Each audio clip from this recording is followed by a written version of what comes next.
A hidden treasure was recently found in a World War II veteran's home by his son. It's a scrapbook with photographs, newspaper clippings, and medals. Russell Gwynn Renshaw's son was cleaning out his dad's old house when he found a long-lost scrapbook from the 1940s. Kenneth Renshaw's father served from 1941 to 1945, World War II. His dad volunteered and then stayed help during World War II and was quite defined, he said, his son, after he found his dad's lost treasure. That was really something, and I didn't know, a lot of that existed. I knew that he had a scrapbook somewhere, but actually, getting to see it, that was really a treat. Absolutely. Kenneth said that his dad was a very dedicated and holy man, having served as a pastor for many years after the war. Oftentimes, when service members return home from war, they return to a life that is suddenly so foreign to them. Unable to cope with what they've seen or experienced, many suffer with post-traumatic stress disorder or PTSD. Michael Springer is one of them. His survivor's guilt nearly led him to take his own life.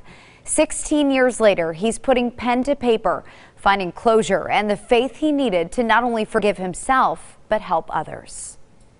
Dear Kenny, it's taken me a long time to write this letter and a long time to address what has happened. My dad, a retired Master Sergeant of the U.S. Army, told me before I went to combat, he said, "Son, you're going to go to combat and come back and think everyone has changed, but in reality, it'll be you that has changed." Looking back now, I came to realize I wouldn't fully understand this until I returned. I was assigned to the turret gunner position.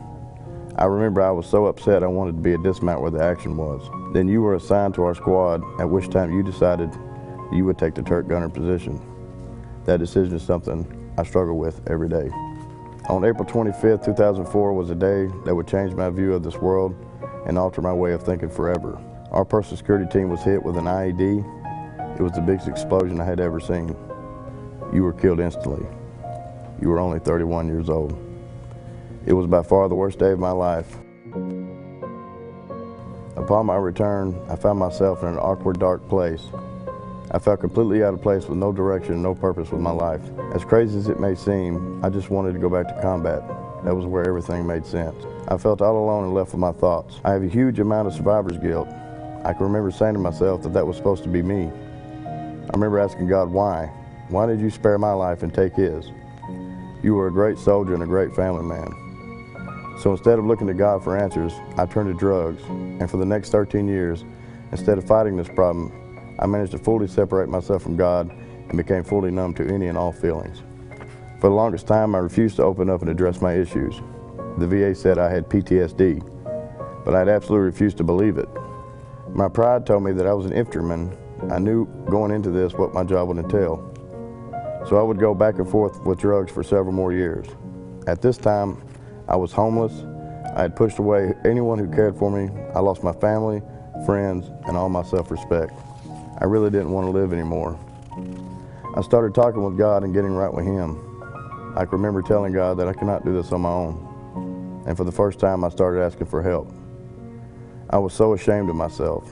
The thought of you taking the turret gunner position and paying the ultimate sacrifice when I felt it should have been me. Then to come home and waste my life in drugs, I was not doing you any justice. On July 20th, 2018 was the last day I did meth. I didn't know what God had in store for me, but I did know with every fiber of my being, I didn't want to go back to that life.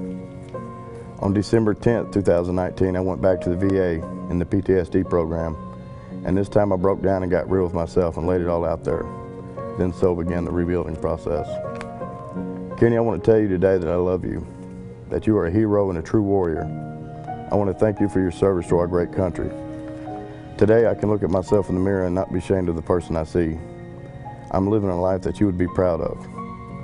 I now have the awesome privilege to be joined with the We Are the 22, a nonprofit dedicated to combating veteran suicide. Being a member of the We Are the 22 gives me the opportunity to help and give back. I only hope to be the person I needed to be when I was at my worst. Today, I'm happily married and a productive member of society. There's not a day that goes by I don't think about that day on April 25th, 2004. We all miss you and love you. Bravo Bulldogs for life. With much love and respect, Michael Dane Springer. Wow. Yeah, a powerful letter from a veteran, and it's veterans' voices. I think it's so important for their voices to be heard. Absolutely, and there's so many folks that will create other voices to speak up and talk about the issues that they're facing. I mean, the service that he's doing right there is tenfold, we can imagine. And I want to thank Michael so much for finding the courage to write that letter. And I told you earlier, he texted me tonight and he said that was so therapeutic for him, helped him find closure. So we appreciate that and your service too. Thank you for your service and the service that you continue to do.